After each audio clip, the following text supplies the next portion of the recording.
être la digne postérité des artisans de novembre. À leur image, imposer nos voix et faire face à l'arbitraire. Sommes-nous en train de marcher sur les pas de ceux qui ont donné sans compter? Les descendants de l'armée de libération nationale sauront-ils être fidèles aux principes de leurs aînés? Ne pas devenir une force en marge d'un peuple duquel ils sont issus et auquel ils retourneront fatalement.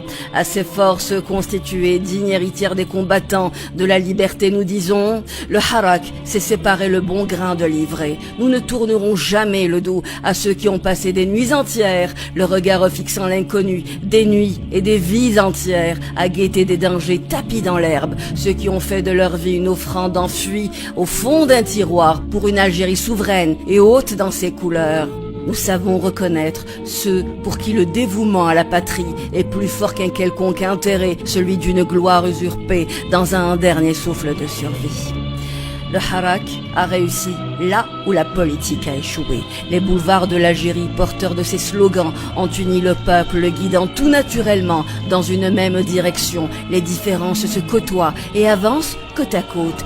Rien ne radicalisera le mouvement citoyen, ni les arrestations, ni les intimidations, ni même la force. Aucune manœuvre arbitraire n'aura raison de son pacifisme inégalable. Ce 1er novembre, le ton sera plus haut et les slogans pacifiques encore plus forts.